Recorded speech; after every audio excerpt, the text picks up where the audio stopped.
Hello everyone, कैसे हैं आप सब लोग। आशा है सभी लोग बेहतरीन होंगे। और मैं हूं आपका अपना इंजीनियर मुरलीधर जाखड़। और हम लोग पढ़ रहे हैं एनसीईआरटी क्लास 12 सब्जेक्ट मैथमेटिक्स और इसका न्यू चैप्टर चैप्टर नंबर 3 अवयव या मैट्रिक्स। स्टूडेंट, ये जो चैप्टर है पीछे के चैप्टर से बिल्कुल भी जो है लिंक नहीं है। तो जो बच्चे हमारे जो पीछे के चैप्टर हैं उनको नहीं पढ़ा है अभी तक, वो भी इसको स्टार्ट कर सकते हैं। तो सबसे पहले देखेंगे कि अवयव हम किसे बोलेंगे स्टूडेंट। तो बिल्कुल शुरू करते हैं। काफी इजी जो है ये चैप्टर है, स्कोरिंग चैप्टर हम इसको बोल सकते हैं। स्टूडेंट, इस अवयव का जो आविष्कार है या इसको जो भाई इसको लाने की आवश्यकता क्या पड़ी या इसको खोज इसकी क्यों हुई, तो आप लोगों ने कक्षा 10 के स्तर पे दो चरों वाले रैखिक समीकरण का नाम सुना होगा। तीन चरों के भी रैखिक समीकरण होते हैं।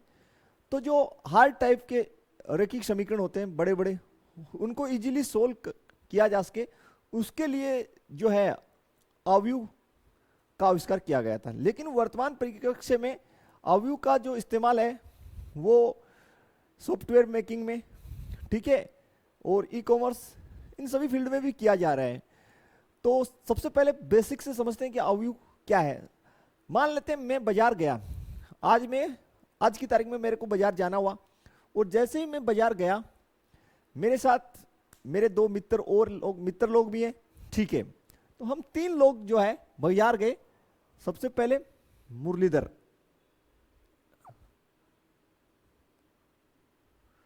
बाजार गया और मेरे साथ दो अन्य लोग थे, जिनमें से एक का नाम है अमित और एक का नाम है अंकित। हम तीन लोग बाजार जाते हैं, ठीक है। अब बाजार हम गए तो हम कुछ न कुछ मार्केटिंग करेंगे, कुछ चीजें खरीदेंगे। तो मान लेते हैं हम तीनों ने जो है आज जो है एक तो सेव खरीदे, ठीक है, और एक खरीदे हमने आम। क्लियर, सेव और आम हम लोग खरीद रहे हैं। मान लीजिए मैंने जो है 5 केजी सेव और 2 केजी आम खरीदे। क्लियर, जो अमित हैं उन्होंने 3 केजी सेव खरीदे और 4 केजी आम खरीदे।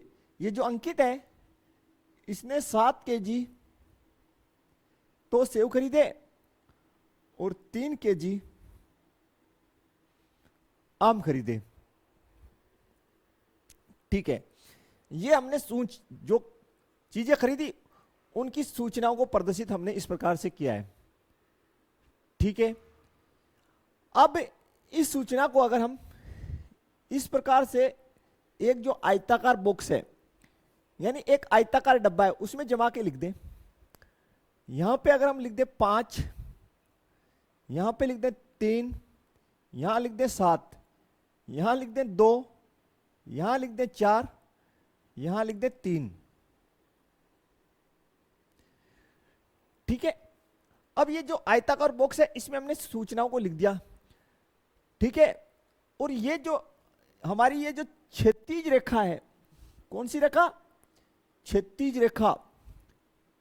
ये जो क्षैतिज रेखा है, सॉरी ये क्षैतिज नहीं है, ये ऊर्ध्वाधर है।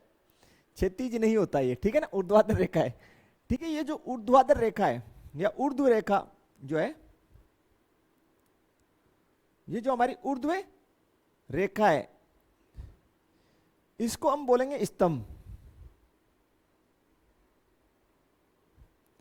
क्या बोलेंगे? स्तंभ बोलेंगे या कॉलम, इंग्लिश में कॉलम बोलते हैं, ठीक है। और ये भी हमारी क्या है? ये भी जो है हमारी ऊर्ध्वाधर रेखा है, ऊर्ध्व रेखा। तो जो ऊर्ध्वाधर रेखाएं हैं उनको हम नाम देंगे स्तंभ। क्या नाम देंगे? स्तंभ या कॉलम। तो ये हमारा फर्स्ट कॉलम हो गया, इसको हम बोलेंगे C1 और इसको हम बोलेंगे C2, ठीक है।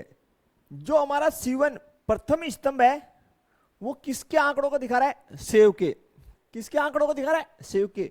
और स्तंभ सेकंड है, यानी सेकंड ऊर्ध्व रेखा, ये किसको, कौन सी जानकारी दिखा रही है?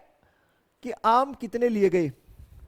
अब देखिए, ये जो हमारी जो है इस प्रकार से ये जो रेखाएं हैं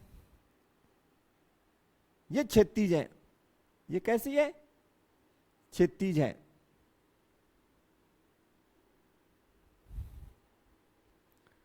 कैसी रेखाएं स्टूडेंट? क्षैतिज रेखाएं।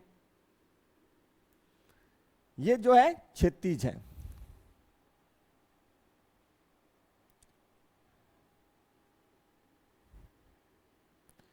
ठीक है, ये दोनों कैसी है? ऊर्ध्व रेखाएं। और ये तीनों कैसी है? क्षैतिज रेखाएं हैं। कैसी है? क्षैतिज। तो यहां लिख देता हूं क्षैतिज रेखाएं। तो इन क्षैतिज रेखाओं को हम लोग नाम देते हैं पंक्ति। पंक्ति कहते हैं। क्या कहते हैं? पंक्ति, या इंग्लिश में रो कहते हैं।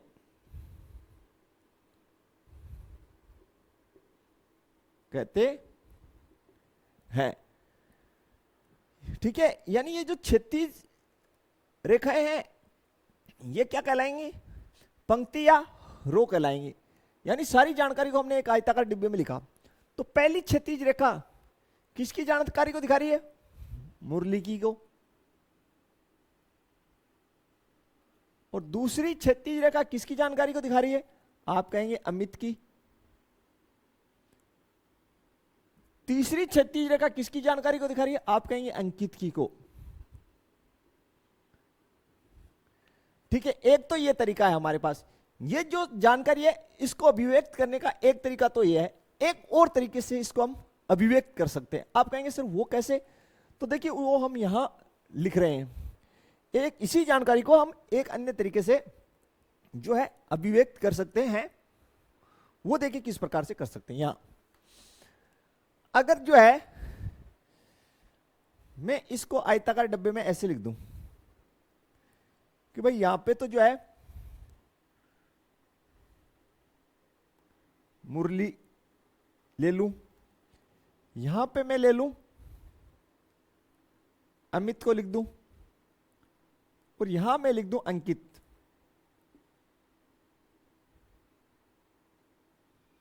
मुरली, अमित और अंकित। और ये मैंने बना दिया आयताकार बॉक्स।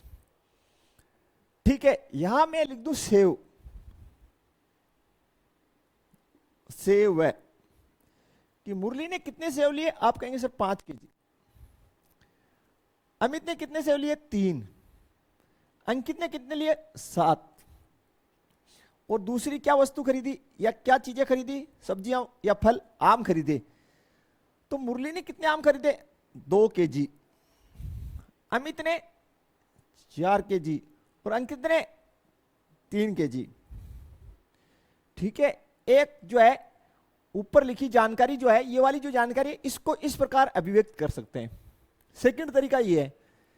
ठीक है, तो यहां देखिए, ये जो क्षैतिज लाइन है, ये जो क्षैतिज रेखा है, ये कौन सी हो गई? क्षैतिज रेखा। तो यहां पे क्षैतिज रेखा जो है वो सेवों की जानकारी दे रही है। किसकी जानकारी दे रही है? कि सेवों की। कि भाई यहां पे मुरली ने 5 केजी सेव खरीदे, अमित ने 3 केजी और अंकित ने 4 केजी। और ये जो रेखा है क्षैतिज रेखा, यहां पे ये क्या जानकारी दे रही है? सेकंड पैटर्न में ये जानकारी दे रही है कि आम 2 केजी खरीदे मुरली ने, आम 4 केजी खरीदे अमित ने, और आम 3 केजी खरीदे अंकित ने। और अगर हम ऊर्ध्वाधर पैटर्न से देखें, ऊर्ध्व रेखाओं के हिसाब से देखें, तो ये जो है हमारी ऊर्ध्व रेखाएं हो जाएंगी। ठीक है, किधर से भी देख लीजिए। अगर हम ऐसे देखें इनको, तो देखिए मुरली, इस मुरली ने जो है, अगर हम स्तंभ के हिसाब से देखें, ऊर्ध्व रेखाओं को क्या बोलते हैं? स्तंभ। ठीक है, दर्शाते किससे? सी से। कॉलम को किससे दर्शाएंगे? सी से। तो मुरली ने जो है 5 केजी सेव, आम 2 केजी खरीदे। अमित ने सेव 3 केजी, 4 केजी आम, अंकित ने 7 केजी सेव और 3 केजी आम। तो भाई जो हमारी ये जो जानकारी थी, जब हम बाजार गए 3 लोग, मुरली, अमित और अंकित, तो उन्होंने ये जो है चीजें खरीदी थी, उनको हमने जमा के लिखा था।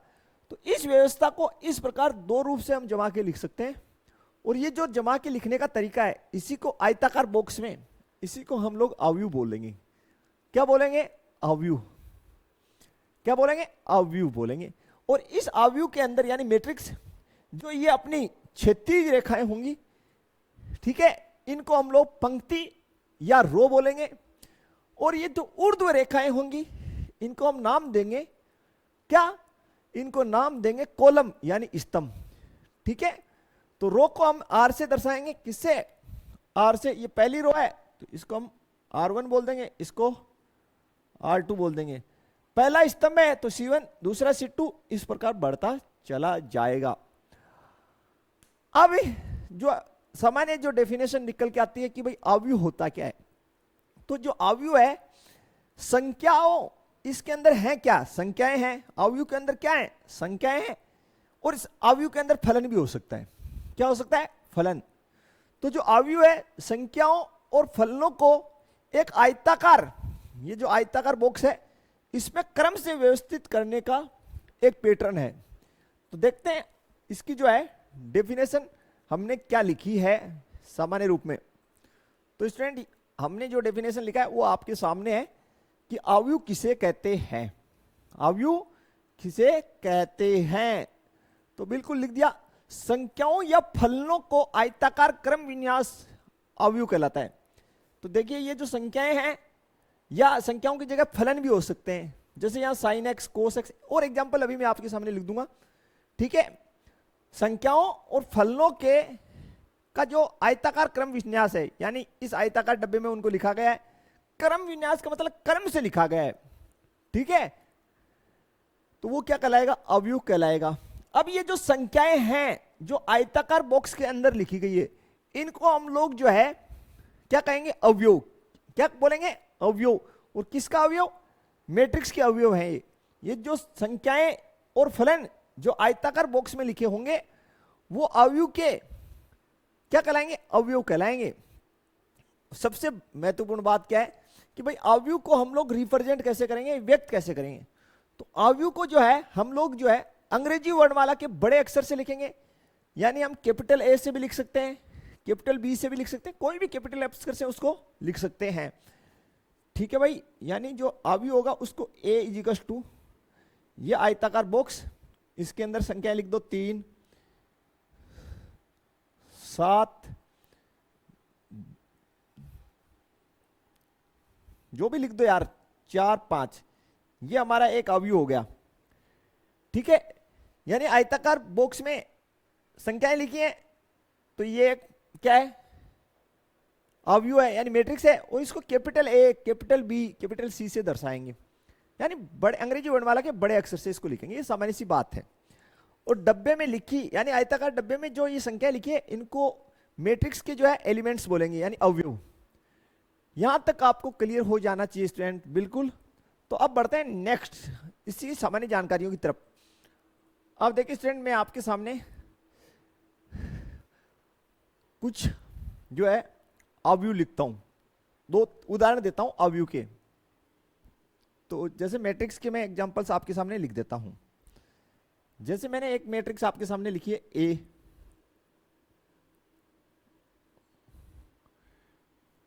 3, 5, 4, 7। ठीक है, एक मैट्रिक्स में आपके सामने लिखता हूं बी,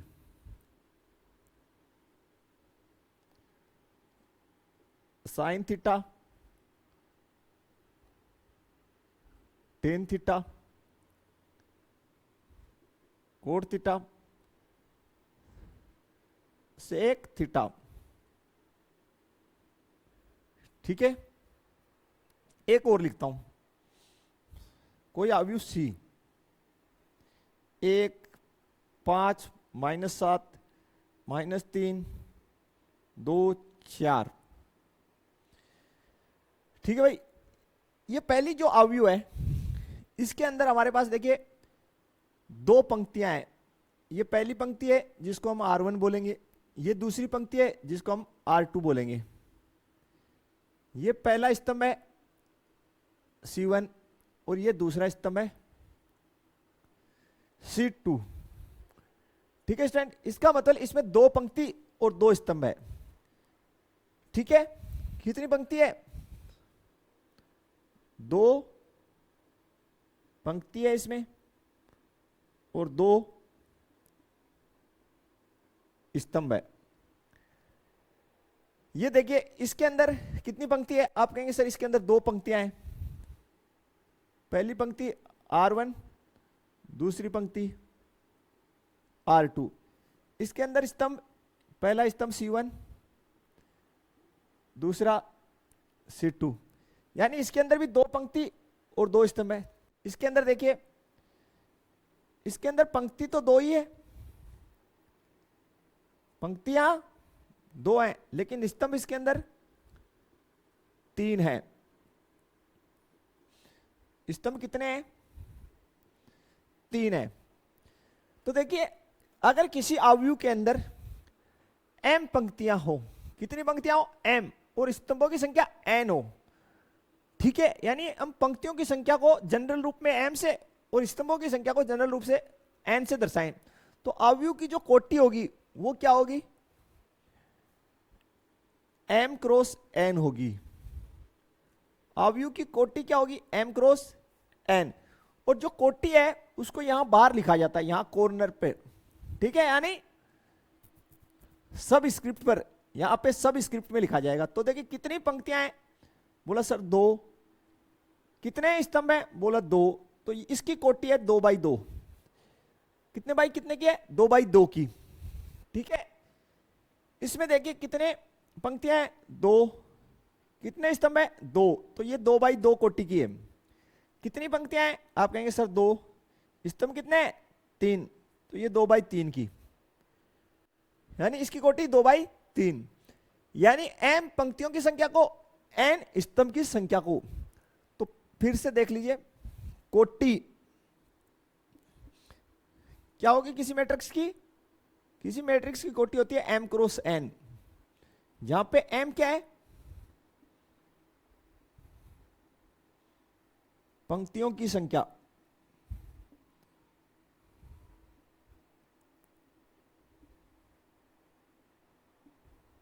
ठीक है, और n क्या है? स्तंभों की संख्या। इतना आपको क्लियर हो जाना चाहिए। अब देखिए ये जो अंदर जो संख्याएं लिखी है या फलन लिखी है, इनको क्या कहते हैं? आप कहेंगे सर इनको मैट्रिक्स के अवयव कहते हैं। मैट्रिक्स के क्या कहते हैं? अवयव। तो देखिए, तो जो जनरल फॉर्मेट होगा किसी मैट्रिक्स का वो कैसा होगा? तो जनरल फॉर्मेट होता है, मान लेते हैं मैट्रिक्स को हम ए से रिप्रेजेंट कर रहे हैं। ठीक है, वो होता है ए आई जे। ए आई जे, यहां पे क्या लिखा जाएगा? कोटि m क्रॉस n। ए आई जे। बोला सर ये ए किसको अभिव्यक्त कर रहा है? एलिमेंट को। आई मतलब पंक्ति, कितने नंबर की पंक्ति है, और जे यानी कितने नंबर का स्तंभ है। यहां देखिए ये जो एलिमेंट है ये पहली पंक्ति के और पहले स्तंभ का है। पहली तो पंक्ति है इसमें और पहला स्तंभ है। ठीक है, यहां पे देखिए पहली पंक्ति और दूसरे स्तंभ का अवयव है। यहां देखिए ये दूसरी पंक्ति और पहले स्तंभ का अवयव है, ये दूसरी पंक्ति और पहले स्तंभ का अवयव है। तो ए आई जे यानी पंक्ति की संख्या फिर स्तंभ की संख्या को दर्शा रहा है। ये जो अवयव है कौन सी पंक्ति और कौन सी स्तंभ का है, इसको दर्शाया जाएगा। m क्रॉस n क्या हो गई? कोटि हो गई। ठीक है भाई, यानी आई जो है कितने नंबर की पंक्ति है उसको दर्शाएगा, और जे कितने नंबर का स्तंभ है उसको दर्शाएगा, और स्मॉल ए है वो अवयव है ही। तो बिल्कुल इसको अभी थोड़ा सा और डीपली हम लोग समझ लेते हैं स्टूडेंट। बिल्कुल बिल्कुल देखिए स्टूडेंट, अब हम समझ लेते हैं थोड़ा सा और कि मान लेते हैं हमारे पास एक जो है मैट्रिक्स है ए, वो हमें एक मैट्रिक्स हमें बनानी है ए आई जे, जिसकी कोटि मेरे पास है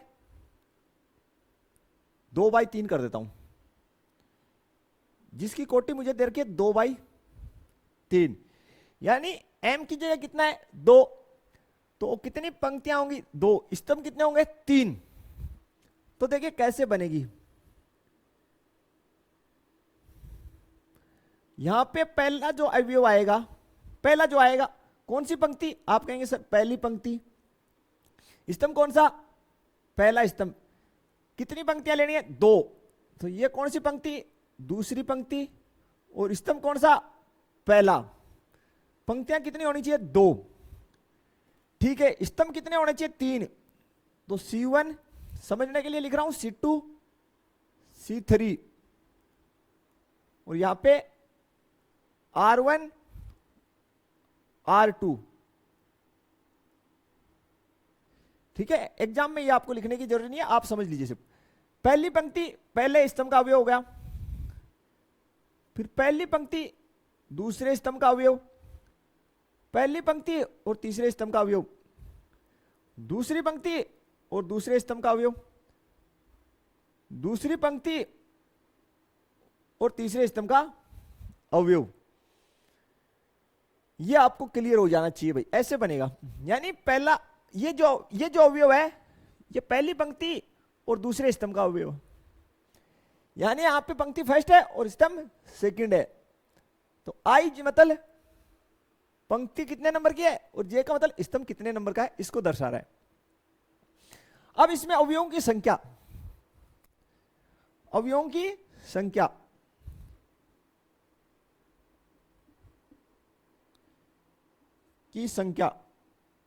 अवयव में अवयवों की संख्या, अवयव में लिख देता हूं, अवयव में अवयवों की संख्या होती है m क्रॉस n, पंक्तियां कितनी 2, स्तंभ कितने 3, तो कुल कितने 6 अवयव होंगे। ये आपको क्लियर होना चाहिए, ठीक है। यहां तक हमें क्लियर हो गया होगा। फिर आगे लिखा है कि m क्रॉस n कोटि की अवयव को आयताकार क्रम विन्यास लिखते हैं, यानी हम एक जो है अवयव लिखते हैं ए आई जे, जिसकी कोटि क्या है m क्रॉस n है, ये लिखते हैं। ये हम किस प्रकार लिख सकते हैं प्रकार अवयव, उसका विन्यास किस प्रकार लिखेंगे, देखिए वो लिखेंगे a इज इक्वल टू पहली पंक्ति पहला स्तंभ, पहली पंक्ति दूसरा स्तंभ, इस प्रकार चलता जाएगा। पंक्ति पहली रहेगी, फिर जेवा स्तंभ आ जाएगा, ठीक है, और पहली पंक्ति एनवा स्तंभ, इस प्रकार से पहले तो हम लिख देंगे। इसमें आपको कोई डाउट नहीं होना चाहिए स्टूडेंट, ठीक है। नेक्स्ट देखिए, दूसरी पंक्ति पहला स्तंभ, दूसरी पंक्ति दूसरा स्तंभ, ठीक है, दूसरी पंक्ति जेवा स्तंभ और दूसरी पंक्ति एनवा स्तंभ, ठीक है। यहां तक क्लियर। फिर अगर हमारी जो पंक्ति है वो आईवी हो, आईवी पंक्ति पहला स्तंभ, आईवी पंक्ति दूसरा स्तंभ और आईवी पंक्ति जेवा स्तंभ और आईवी पंक्ति एनवा स्तंभ, इसी प्रकार एमवी पंक्ति पहला स्तंभ, एमवी पंक्ति दूसरा स्तंभ, ठीक है। यहां पे एमवी पंक्ति जेवा स्तंभ और mवी पंक्ति nवां स्तंभ। ये जनरल फॉर्मेट होगा किसका? ये जो है अपनी मैट्रिक्स, इसको इस प्रकार हम आयताकार विन्यास के रूप में लिखेंगे। सिंपल है भाई, पहली पंक्ति है तो पंक्ति पहली रहेगी, बीच में जेवा स्तंभ आ गया, फिर एनवा आ गया, ठीक है, मतलब एज। फिर दूसरी पंक्ति सब जगह फिक्स है, यहाँ पे जेवा स्तंभ फिक्स है, फिर आईवी पंक्ति हो गई, ठीक है, स्तंभ पहला फिक्स है, सेकंड फिक्स है, सेकंड के नीचे सेकंड ही आएगा, जेवे स्तंभ के नीचे जेवाई आएगा, एनवे के नीचे एनवाई आएगा। एमवी पंक्ति है तो एम पंक्ति फिक्स रहेगी, एन स्तंभ है तो स्तंभ यहाँ एन फिक्स है, यहाँ जे स्तंभ फिक्स है, यहाँ टू स्तंभ फिक्स है। तो बिल्कुल इस प्रकार इसको जनरल फॉर्मेट में हम लोग अभिव्यक्त करते हैं। ये जनरल फॉर्मेट है बस, और कुछ इसमें खास आपको दिखाई नहीं दे रहा होगा कि भाई आई किसको रिप्रेजेंट करता है? पंक्ति को, और एम भी किसको? पंक्ति को। ठीक है भाई, कि आई भी कौन सी नंबर की पंक्ति है, और एम का मतलब है कितनी पंक्तियां हैं, एन का मतलब कितने स्तंभ है, जे का मतलब है कौन सा स्तंभ है, पहला है, दूसरा है, तीसरा है। ठीक है, अब दूसरी बात यहां पे देखिए, एक खास बात और लिख लीजिए कि जो है आपका ये जो आई है, आई का मान क्या होगा स्टूडेंट? आई का मान जो है एक से बड़ा या एक के बराबर, इसके अलावा एम से छोटा या एम के बराबर, ये आई की वैल्यू होती है। ठीक, जे का मान जो है एक से बड़ा या एक के बराबर, एन से छोटा व एन के बराबर होगा। ये भी आप याद रखें। इसके अलावा यह है कि भाई आई और जे क्या होते हैं? वेयर, जहां पर आई कोमा जे संबंधित होंगे किससे? नेचुरल नंबर से। किससे संबंधित होंगे?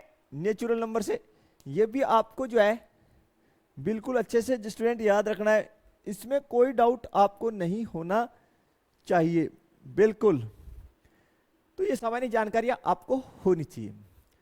तो देखते हैं आप इसका नेक्स्ट पार्ट स्टूडेंट। अब हमारे पास जो है इसका एग्जांपल नंबर फर्स्ट जो है, तीन फैक्ट्रियां हैं, फर्स्ट, सेकंड और थर्ड, ये तीन फैक्ट्रियां हैं। इनमें पुरुष और महिलाओं कर्मियों से संबंधित हमें कोई सूचना दे रखी है। फर्स्ट, सेकंड, थर्ड, ये तो किसको दर्शा रहे हैं? फैक्ट्रियों को। पुरुष कर्मियों की संख्या दे रखी है, महिला कर्मियों की संख्या दे रखी है, और ये जो है 3/2 का अवयव है, यानी इसमें तीन पंक्ति है, बिल्कुल है, और दो क्या है? स्तंभ है, यानी इसको 3/2 की मैट्रिक्स में निरूपित करना है। तो बिल्कुल यहां कर देते हैं, यही कर लेते हैं हल फर्स्ट का। अगर मैं इस मैट्रिक्स को जो है ए से रिप्रेजेंट करूं तो देखिए मेरे पास मैट्रिक्स किस प्रकार बनेगा। 30, 25, 27, 30, 25, 27, 25, 31, 26, 25, 31, 26, ये मेरा मैट्रिक्स बन जाएगा। सिंपली ये मैट्रिक्स मेरे पास बनेगा। आगे बोल रहा है तीसरी पंक्ति, तो पहले सबसे पहले बात करते हैं तीसरी पंक्ति की। तो ये जो है अपना कौन सा रो है? ये रो है थर्ड। ठीक, दूसरे स्तंभ, तो तीसरी पंक्ति और स्तंभ कौन सा बोला है? दूसरा। ठीक है, वाली प्रविष्टि क्या प्रकट करती है? तो वो अवयव जिसमें पंक्ति कौन सी है? 3 नंबर, वो स्तंभ कौन सा है? 2 नंबर। यानी ये अवयव क्या जानकारी देता है, इसके बारे में पूछा गया है। यानी इस मैट्रिक्स का वो अवयव जो तीसरी पंक्ति का है और दूसरे नंबर स्तंभ का है, तो वो कौन सा है? वो ये है आपका। ठीक है भाई, ये है, इसके बारे में आपसे पूछा गया कि ये क्या जानकारी देता है। तो देखिए भाई, ये कौन सी फैक्ट्री का है? ये थर्ड नंबर फैक्ट्री का है। स्तंभ 2 महिला कर्मी को दर्शाता है। ठीक है, तो तीसरी फैक्ट्री यहां लिख दीजिए A32 बराबर 26। थर्ड फैक्ट्री में महिला कर्मी की संख्या को प्रदर्शित करता है। महिला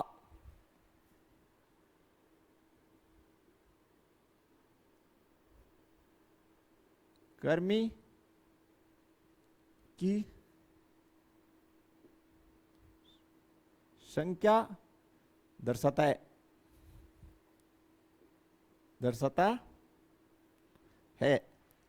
ठीक है स्टूडेंट। अब इसमें आपसे मैं ऐसे पूछ लूं कि भाई पहली पंक्ति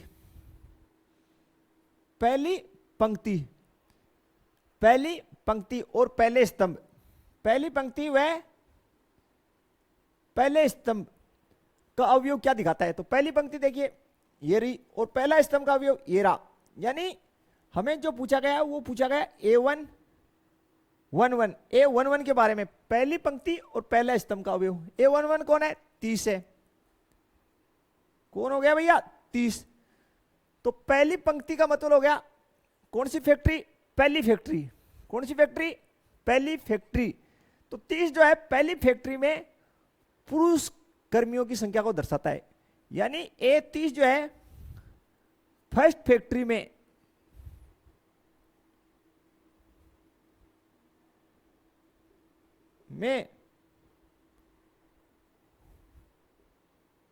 पुरुष कर्मी की संख्याओं को दर्शाता है, पुरुष कर्मी की संख्या को दर्शाता है की संख्या बताता है, संख्या बताता है या दर्शाता है। एक मिनट लिख लेते। संख्या दर्शाता है। तो इस प्रकार से यार स्टूडेंट्स क्वेश्चन करने आपको, बिल्कुल इजी क्वेश्चन था, तो इसमें कोई डाउट आपको नहीं हुआ होगा। बिल्कुल इजीली क्वेश्चन। पहले आपको मैट्रिक्स बनाना, फिर तीसरी पंक्ति का दूसरा अवयव किसको दिखा रहा है? तीसरी फैक्ट्री में महिला कर्मी की संख्या को दर्शा रहा है। बिल्कुल सिंपल से क्वेश्चन है, आपको समझ में आ गया होगा। बढ़ते हैं नेक्स्ट क्वेश्चन की ओर हम लोग जो है कि नेक्स्ट एग्जांपल क्या बोल रहा है। देखिए स्टूडेंट, हमारे पास जो नेक्स्ट है, हमें बोला गया यदि किसी अवयव में 8 अवयव हैं। कितने अवयव हैं? 8। तो उसकी ये बोल रहा है कि संभव कोटियां क्या होंगी। तो भाई 8 अवयव हैं तो संभव कोटियां, बिल्कुल काफी इजी क्वेश्चन है। हल जो है सेकंड, कोटि यानी m cross n, m cross n, ये आपको दे रखा है 8। यानी अवयव 8 है तो m क्रॉस n का रिजल्ट कितना है? 8 है। तभी तो उसमें 8 अवयव है। तो भाई इसकी संभव कोटियां क्या हो सकती है? यानी 8 किस किस का गुणा हो सकता है? तो लिखो संभव कोटियां। यानी 8 अवयव कब आ सकते हैं? जब m का वैल्यू 1 हो और n का कितना हो? 8 हो। पहली कंडीशन ये हो सकती है कि m का मान कितना हो? 1 हो, यानी एक पंक्ति और 8 स्तंभ हो। दूसरा m का वैल्यू कितना हो? 8, यानी 8 पंक्तियों और स्तंभ केवल कितना हो? 1 हो। दूसरा 2 तो पंक्तियों और 4 स्तंभ हो। ठीक है, उल्टा भी हो सकता है, 4 पंक्ति हो और 2 स्तंभ हो। तो भाई ये संभव कोटियां हो सकती है इसमें। यानी 8 रिजल्ट कब कब आएगा? जब एक पंक्ति 8 स्तंभ, 8 पंक्ति 1 स्तंभ, 2 पंक्ति 4 स्तंभ, 4 पंक्ति 2 स्तंभ, देन सभी कितना रिजल्ट देंगे? 8 रिजल्ट देंगे स्टूडेंट। ये आपकी संभव कोटियां हैं। बिल्कुल। देखते हैं नेक्स्ट। हमें बोला है एक ऐसा 3/2 का अवयव बनाइए, ठीक है, जिसका फॉर्मेट हमें दे रखा है। तो लिखते हैं यहीं पे, हल जो है थर्ड 3/2 का बनाना है। फॉर्मेट क्या दे रखा है? AIJ का फॉर्मेट दे रखा है 1/2, फिर यहां पे मोड है I-3j, 3j। ठीक है, देखिए सबसे पहले 3/2 के अवयव, यानी ये मैट्रिक्स मान लेते हैं A है, तो 3/2, इसका मतलब कितनी पंक्तियां हैं? 3 पंक्तियां। पहली पंक्ति का अवयव A11, A12, और स्तंभ सिर्फ 2 ही है। ठीक है, तो A21, A22। तीसरी पंक्ति तो A31, तीसरी पंक्ति पहला स्तंभ, तीसरी पंक्ति दूसरा स्तंभ, ये अवयव होंगे। ये अपनी हो जाएगी 3/2 की मैट्रिक्स, 3/2 की मैट्रिक्स। ठीक है सर, देख लीजिए, पहली पंक्ति पहला स्तंभ, पहली पंक्ति दूसरा स्तंभ, टोटल 2 स्तंभ है। फिर सेकंड रो, दूसरी पंक्ति पहला स्तंभ, दूसरी पंक्ति दूसरा स्तंभ, तीसरी पंक्ति पहला स्तंभ, तीसरी पंक्ति दूसरा स्तंभ, तो ये फॉर्मेट हो जाएगा। तो अब सबसे पहले कौन ज्ञात कर लीजिए? A11 ज्ञात कर लीजिए, यानी पहली पंक्ति है और स्तंभ कौन सा है? पहला। ये जो फॉर्मेट दे रखा है इसमें वैल्यूज रख दीजिए, तो यहां से हो जाएगा इसके अनुसार A11 का क्या रिजल्ट आने वाले हैं? 1/2 मोड 1 की जगह 1 माइनस 3 गुना 1। रिजल्ट देखिए, 1/2, 1 माइनस 3, तो 1/2, और कितना बचा? -2। और मोड के अंदर कोई भी जो नंबर होगा वो क्या हो जाएगा? पॉजिटिव। एक आंसर आ जाएगा। क्लियर हो गया होगा? फिर A12, 1/2, देखिए यहां I की जगह कितना? 1 पुट कीजिए, J की जगह कितना? 2 पुट कीजिए। यहां से देखिए I का मान 1 है, J का 2 है, तो I की जगह 1 और J की जगह 2 पुट कीजिए, तो यह सोल्व आउट हो गया आपका 1/2, 1 का 1 -6, 1/2 -5, -5 का कितना हो जाएगा? 5, तो 5/2। थर्ड देखिए A21, तो 1/2 फॉर्मेट में है, 1/2 तो फॉर्मेट में, I की जगह कितना? 2, -3 गुना 1। J की जगह कितना डालेंगे? यहां से देखिए J का वैल्यू कितना है? 1, I का 2, तो I की जगह 2, J की जगह 1। 1/2, 2 - 3, 1/2 -1, मोड लगाए तो पॉजिटिव नंबर कर देगा उसको, तो 1/2। आगे का एलिमेंट A22, तो 1/2 फॉर्मेट में है। I की जगह 2 डालिए, J की जगह 2 डालिए, 3 गुना 2, 1/2, 2 - 6, 1/2 -4, तो 1/2 गुना 4, ये 2 रिजल्ट दे देगा। A22, A31, 1/2, I की जगह 3 डालिए, J की जगह 1 डालिए, यानी 3 गुना 1 लिखिए इसको, 3 गुना 1, 1/2, 3 - 3, 0, कितना रिजल्ट? 0। A32, 1/2, देखिए आइए, I की जगह कितना?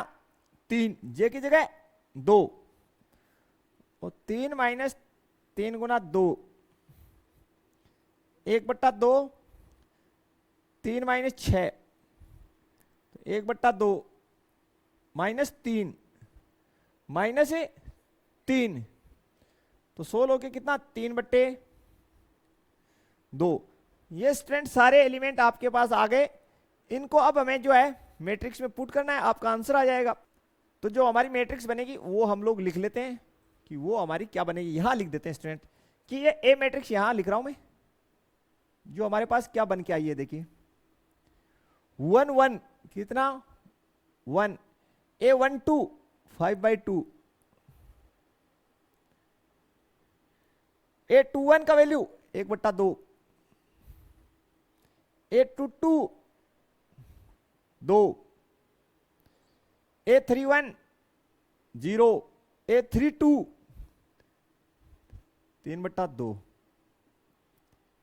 ये जो है हमारी 3/2 की मैट्रिक्स बन के स्टूडेंट तैयार है आपके सामने। तो ये आपकी आंसर है।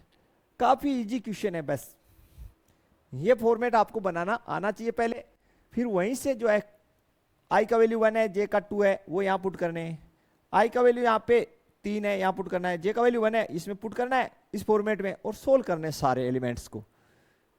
ऐसे क्वेश्चन जो है हम लोग जो प्रश्नावली में भी करने वाले हैं सेम इसी पैटर्न से होंगे। अगर आप लोगों ने जो है एग्जाम्पल सारे अच्छे से कर लिए, थोड़ी अच्छे से पढ़ लिया, क्वेश्चन ऑटोमेटिक हो जाएंगे इस चैप्टर के, बिल्कुल। तो देखते हैं नेक्स्ट जो है टॉपिक स्टूडेंट। नेक्स्ट टॉपिक है हमारे पास अवयव का प्रकार। अवयव का प्रकार की भाई अवयव कितने प्रकार के होते हैं। तो ये जो आपके सामने लिखे हैं इन सभी अवयव का हम अध्ययन करेंगे। स्तंभ अवयव, पंक्ति अवयव, वर्ग अवयव, उसके बाद में विकीर्ण अवयव, अदिश अवयव, तत्समक और शून्य अवयव। तो फर्स्ट हम लोग जो स्टार्ट कर देते हैं स्टूडेंट स्तंभ अवयव से, कि भाई स्तंभ अवयव हम किसे कहेंगे। अगर किसी अवयव के अंदर केवल एक स्तंभ हो तो देन हम उसको स्तंभ अवयव के नाम से बोलेंगे। तो इसका जो फॉर्मेट है उसको भी हम बनाकर आपके सामने लिख देते हैं। तो स्टूडेंट बिल्कुल क्लियर है कि ऐसी अवयव जिसके अंदर केवल कितना स्तंभ हो, एक स्तंभ। तो लिखते हैं यहां पे इसका फॉर्मेट कि ए इजिकल्स टू, हम लोग क्या लिखते हैं, ए आई जे एम क्रॉस एन। एम पंक्तियों की संख्या, एन किसकी संख्या है, स्तंभ की संख्या है। किसकी संख्या है, स्तंभ की संख्या। तो स्तंभ अवयव में एन इजिकल्स टू आपके पास 1 होगा। एन इजिकल्स टू कितना होगा भाई, 1 होगा। क्लियर। तो जो फॉर्मेट ठीक है। अब मैं आपके सामने कोई ऐसी अवयव लिख देता हूं जिसमें एक ही स्तंभ हो, जैसे 3 5 6।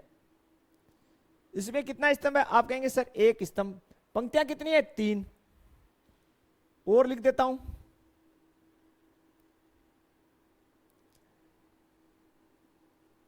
टेन थीटा और थीटा। कितने स्तंभ है इसमें, आप कहेंगे सर एक स्तंभ है। यहां पे पंक्ति कितनी है स्टूडेंट, 3 पंक्तियां एक स्तंभ, यहां पे 2 पंक्तियां एक स्तंभ। तो ये स्तंभ अवयव है। यानी स्तंभ अवयव के अंदर क्या होता है, जो स्तंभ है उसकी संख्या केवल एक ही होगी भाई। यानी n का मान सदैव कितना रहने वाला है, 1। ठीक है भाई।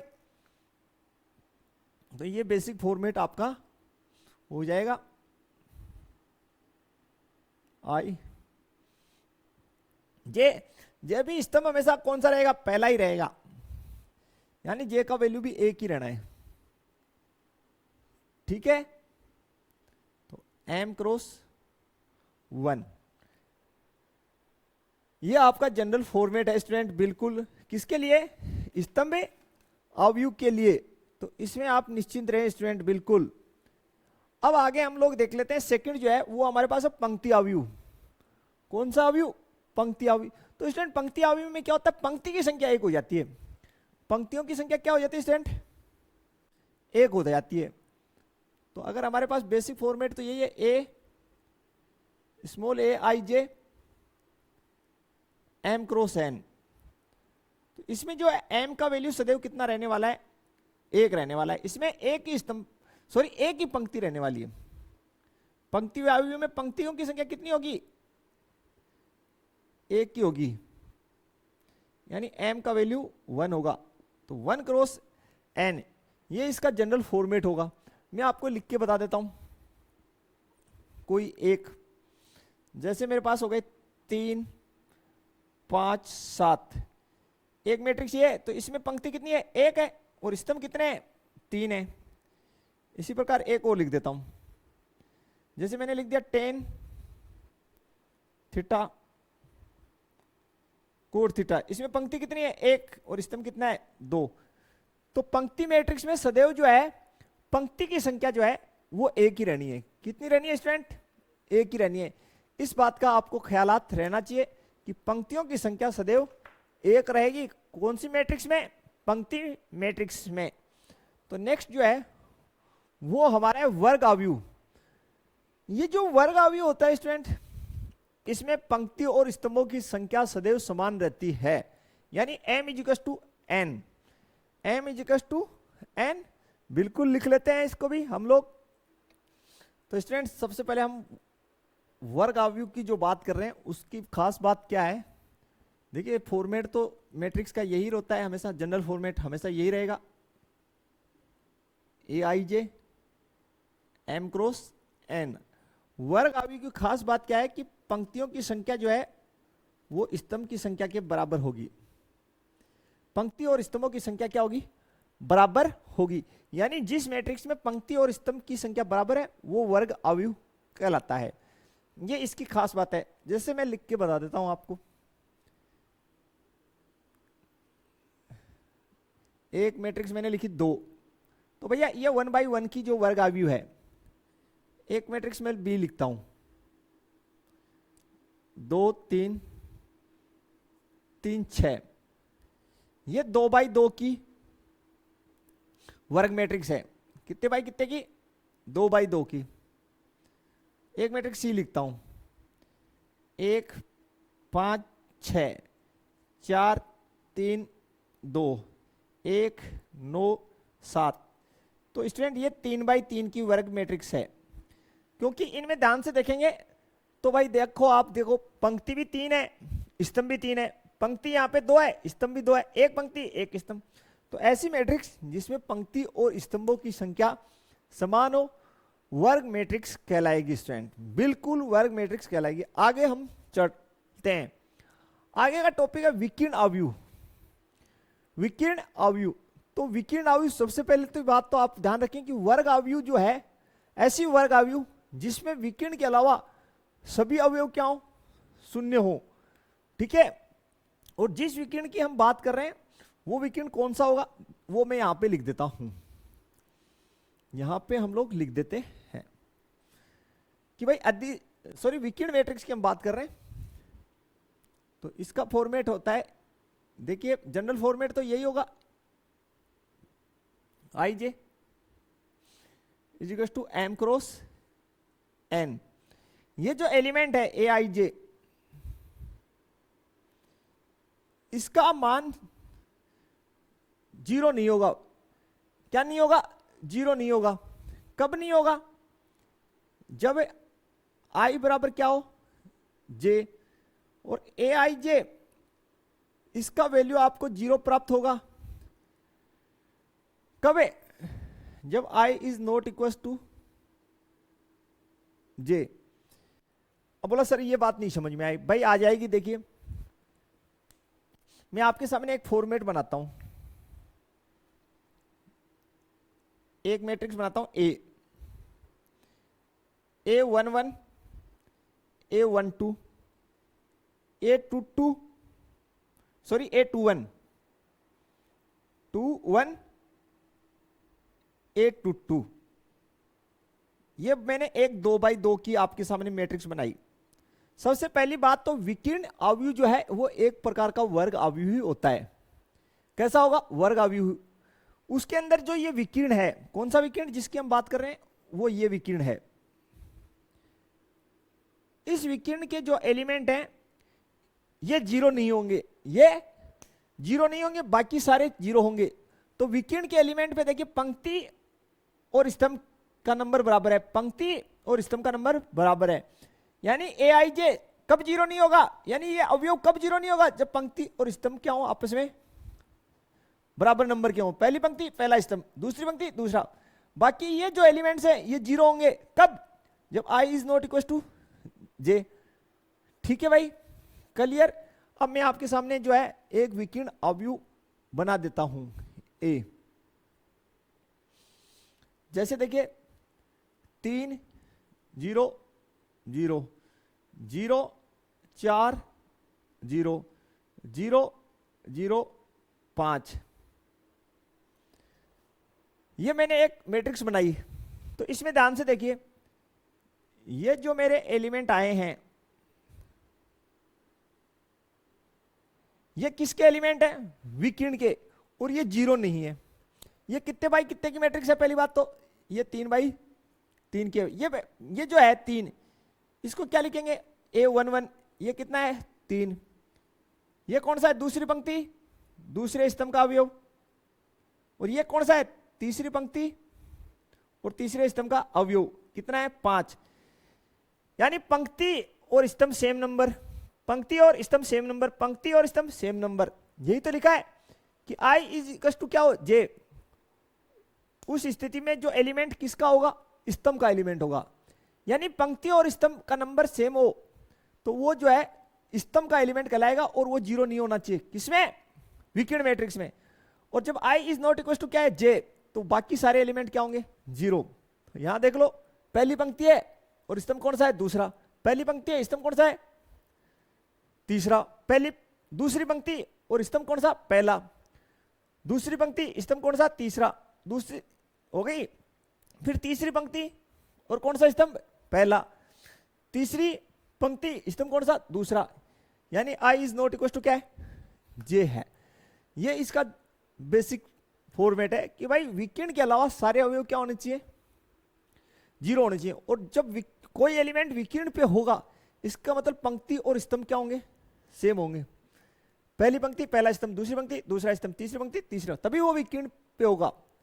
यानी i is not equal to क्या है, j है, तो वो क्या है, विकीर्ण पे नहीं है। ये आपको क्लियर हो जानी चाहिए ये बात। और जो विकीर्ण मैट्रिक्स है वो एक प्रकार की कैसी मैट्रिक्स होती है, वर्ग मैट्रिक्स ही होती है। लेकिन उसमें क्या होता है, विकीर्ण के अलावा सभी अवयव क्या होते हैं, शून्य होते हैं। तो बढ़ते हैं स्टूडेंट नेक्स्ट हम लोग आगे। तो नेक्स्ट है अदिश अवयव। कौन सा अवयव, अदिश अवयव। तो देखिए स्टूडेंट, अदिश अवयव का मतलब है अगर कोई विकीर्ण अवयव है और उसके विकीर्ण के सभी अवयव क्या हो, सेम हो। अदिश अवयव एक प्रकार की विकीर्ण अवयव होती है, लेकिन डिफरेंस क्या है कि विकीर्ण अवयव के अंदर तो जो है विकीर्ण के सारे एलिमेंट सेम नहीं होते। और अगर विकीर्ण के सारे एलिमेंट सेम हो जाएं तो वो अवयव कैसी हो जाएगी, अदिश अवयव हो जाएगी। जैसे मैं आपके लिए बनाता हूं, देखिए इसका जनरल फॉर्मेट क्या होगा, पहले तो वो लिख देते हैं। ए आई जे, यहां पे m क्रॉस n। देखिए ए आई जे, इसका वैल्यू होगा k, यानी कोई अचर। कब, जब i इज इक्वल टू क्या हो, j। एंड ए आई जे, इसका मान होगा मेरे पास 0 जब i is not equal to j। यह इसकी डेफिनेशन है, मैं आपके सामने बना रहा हूं। एक मैट्रिक्स मैंने बनाई 3 0 0 0 3 0 0 0 3। स्टूडेंट ये जो मैंने आपके सामने मैट्रिक्स बनाई है ये मेरा है अदिश अवयव। और ये 3 बाई 3 का है। कितने बाई कितने का है, 3 बाई 3 का है। ध्यान से देखिए मैं क्या कर रहा हूं, ए आई जे यानी जो एलिमेंट है उसका वैल्यू के है, यानी कोई अचर है। कब, जब आई बराबर जे। आई बराबर जे का मतलब है वो किसका एलिमेंट है, विकीर्ण का है। ठीक है, तो ध्यान से देखिए सारे लोग, A11 A22 A33 यानी I बराबर क्या है, J है। तो कोई भी एलिमेंट के सेम एलिमेंट होगा उसके, I is not equal to J, तो वहां पे Aij यानी एलिमेंट का वैल्यू कितना होगा, 0, अवयव कितना होगा, 0। तो कहने का मतलब है अदिश अवयव एक प्रकार की क्या है, विकीर्ण अवयव है, लेकिन इसमें विकीर्ण के सभी अवयव क्या होंगे, सेम होंगे। ठीक है भाई। और विकीर्ण अवयव में क्या होता है, विकीर्ण अवयव में भाई जो ये एलिमेंट हैं ये सेम होना जरूरी नहीं है। ठीक है, तो कोई विकीर्ण अवयव अदिश अवयव कब कहलाएगा, जब विकीर्ण के एलिमेंट क्या हो जाए, सेम हो जाएं। यानी किसी विकीर्ण अवयव को हम लोग अदिश अवयव कब बोलेंगे, जब विकीर्ण के सारे एलिमेंट क्या हो जाएं, सेम हो जाएं। ठीक है स्टूडेंट्स, अब हम लोग पढ़ेंगे अगला जो है तत्समक अवयव। कैसा, तत्समक अवयव। ठीक है स्टूडेंट, तत्समक अवयव ये अच्छी है। देखिए तत्समक अवयव में क्या होगा, जो विकीर्ण होगा उसका जो एलिमेंट है वो सभी 1 होंगे। विकीर्ण के सभी एलिमेंट कितने होंगे, 1, और सारे सारे 0, बाकी सारे 0 होंगे। विकीर्ण के अलावा सारे एलिमेंट क्या होंगे, 0 होंगे। तो भाई इसका डेफिनेशन जो है वो मैं आपके सामने लिख रहा हूं, Aij, A is equal to Aij, M cross N। तो Aij इसका मान होगा 1 जब I बराबर J, और Aij इसका वैल्यू होगा 0 जब I is not equal to J। यह तत्समक अवयव का डेफिनेशन होता है स्टूडेंट। अब मैं आपके सामने एक तत्समक अवयव लिख देता हूं यहां पे,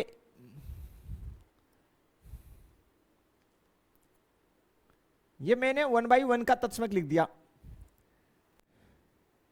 फिर मैं आपके सामने 2/2 का तत्समक लिखता हूं, 1 0 0 1। ये 2/2 की तत्समक है। कितने की, 2/2 की। ठीक है, और आगे यहां पे लिख रहा हूं 3/3 की तत्समक, 1 0 0 0 1 0 0 0 1। यह 3/3 की है। ठीक है स्टूडेंट, ध्यान से देखिए, पहली पंक्ति पहला स्तंभ, तो यानी ये किसका अवयव होगा, विकीर्ण का। और विकीर्ण का अवयव क्या नहीं होना चाहिए, तत्समक में 0 नहीं होना चाहिए, कितना होना चाहिए, 1 होना चाहिए। ये दोनों किसके अवयव हैं, विकीर्ण के, और दोनों कितने, 1 1। तो ये कैसी अवयव है, तत्समक अवयव है। यहां पे विकीर्ण के सभी अवयव कितने हैं, 1 है, तो कैसी अवयव कहलाएगी, तत्समक। तो ऐसी वर्ग अवयव जिसमें सभी विकीर्ण के अवयव कितने हो, 1 हो, तत्समक अवयव कहते हैं। ठीक है, इसको हम लोग कैपिटल आई से दर्शाते हैं, तत्समक अवयव को हम लोग कैपिटल आई से, यानी आइडेंटिटी मैट्रिक्स क्या बोलते हैं इसको, आइडेंटिटी मैट्रिक्स बोलते हैं, आई से इसको रिप्रेजेंट करते हैं। स्टूडेंट, जो प्रत्येक आपकी जो है अदिश अवयव, अदिश अवयव कौन सी होती है, जिसमें विकीर्ण के अवयव 0 नहीं होते लेकिन सेम होते हैं, 0 नहीं होते लेकिन सेम होते हैं। ठीक है, उसको अदिश अवयव कहते हैं। प्रत्येक अदिश अवयव तत्समक अवयव होती है। बोला सर क्यों, क्यों, देख लीजिए यहां पे लिखी पड़ी है, ये अदिश अवयव है, यस या नो। ठीक है, ये कैसी अवयव है, अदिश अवयव है। अदिश अवयव की डेफिनेशन क्या है भाई, विकीर्ण के अवयव क्या होने चाहिए, सेम होने चाहिए। तो भाई तत्समक में भी तो सेम ही है, 1 1 ही तो है, इसलिए प्रत्येक तत्समक अवयव कैसा अवयव होता है, अदिश। लेकिन अदिश अवयव क्या नहीं होता, तत्समक नहीं होता। जरूरी नहीं है कि भाई जो ये आपका अवयव है कौन सा, अदिश, ये क्या हो, तत्समक हो। क्लियर, बिल्कुल आपको क्लियर है, गया होगा स्टूडेंट, यहां तक कोई दिक्कत नहीं होना चाहिए। तो स्टूडेंट ये आपको क्लियर हो जाना चाहिए, बिल्कुल ये थोड़ी रोचक बात है, अच्छी बात है कि प्रत्येक तत्समक अवयव अदिश अवयव होता है। भाई ये जो तत्समक अवयव है उसके अंदर जो विकीर्ण का एलिमेंट है वो कितना होगा, 1 होगा। और अदिश अवयव की डेफिनेशन क्या है कि विकीर्ण के अवयव जो है सेम होते हैं। क्या होते हैं, सेम।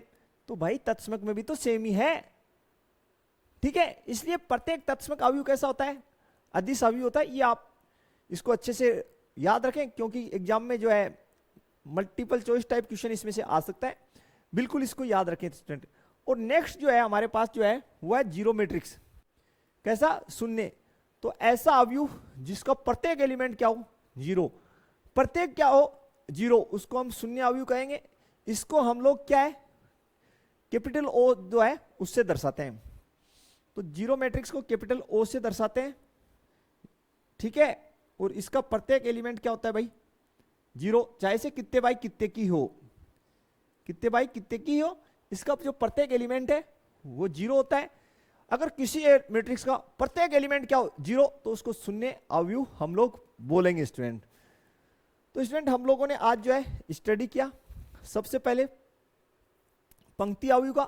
तो ऐसी मैट्रिक्स जिसमें पंक्ति की संख्या एक हो, पंक्ति अवयव को लाएंगे। स्तंभ अवयव जिसमें स्तंभ की संख्या कितनी हो, एक हो, उसको हम लोग क्या बोलेंगे, स्तंभ अवयव बोल देंगे स्टूडेंट, बिल्कुल। और उसके बाद में हम लोगों ने जो पढ़ा वो है वर्ग अवयव। कौन सा अवयव, वर्ग अवयव। तो वर्ग अवयव की क्या डेफिनेशन है, उसमें पंक्ति और स्तंभों की संख्या क्या होगी, बराबर बराबर हो जाएगी, ठीक है। आगे इसके बाद में हमने पढ़ा विकीर्ण अवयव।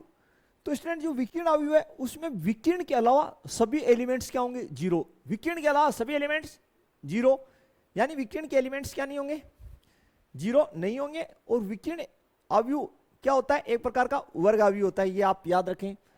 एंड नेक्स्ट वन हम लोगों ने पढ़ा अदिश अवयव। तो अदिश अवयव का मतलब है अगर विकीर्ण अवयव जो है उसमें विकीर्ण के एलिमेंट सेम है, विकीर्ण के एलिमेंट क्या है, सेम है। विकीर्ण के एलिमेंट कैसे सेम है, यानी कोई अक्षर है यानी सेम है। तो जो आपका विकीर्ण अवयव है वो क्या कहलाएगा, अदिश अवयव। यानी विकीर्ण अवयव में विकीर्ण के एलिमेंट्स भिन्न भिन्न ना होके कैसे हो जाए, सेम, देन वो अदिश अवयव कहलाता है। एंड नेक्स्ट जो हमने पढ़ा देखिए तत्समक अवयव, यानी अगर किसी विकीर्ण यानी किसी अदिश अवयव में, किसी अदिश अवयव में विकीर्ण के जो एलिमेंट हैं वो वन हो, कितने हो, वन हो, तो उस स्थिति में जो आपका अदिश अवयव है वो क्या कहलाएगा, तत्समक कहलाएगा, बिल्कुल। इसलिए जो है प्रत्येक तत्समक अवयव कैसा होता है, अदिश अवयव होता है। क्योंकि अदिश अवयव की डेफिनेशन है कि भाई विकीर्ण के एलिमेंट सेम होंगे और तत्समक में भी सेम होते हैं, इसलिए प्रत्येक तत्समक अवयव अदिश अवयव होता है। जीरो मैट्रिक्स जिसमें सारे एलिमेंट क्या हो, जीरो। तो स्टूडेंट ये थी हमारी आज की लेक्चर, आशा करते हैं आपको वीडियो पसंद आई होगी। काफी इजी चैप्टर है ये मैट्रिक्स, तो आप जो है थ्योरेटिकल पोर्शन उसको अच्छे से पढ़ लें, क्योंकि यहाँ से आपको एमसीक्यू टाइप क्वेश्चन मिल सकते हैं, fill in the blanks type question मिल सकते हैं बोर्ड एग्जाम्स में। तैयारी यहाँ से आप डीप करें, जहाँ पे आपको नंबर्स आसानी से मिलने के चांस होते हैं वहाँ से ही नंबर अक्सर कट जाते हैं। तो बिल्कुल प्रिपरेशन अच्छी करें, और कहीं पे कोई चीज़ समझ में नहीं आई वीडियो को रिपीट करके देखें। फिर भी कोई प्रॉब्लम हो, हमारे व्हाट्सअप नंबर है, इन पे आप संपर्क कर सकते हैं मेरे से। और वीडियो को ज़्यादा से ज़्यादा जो है अपने फ्रेंड सर्कल में शेयर कर दें। मिलते हैं नेक्स्ट लेक्चर में, तब तक के लिए थैंक्स, धन्यवाद, जय हिंद, जय भारत स्टूडेंट्स।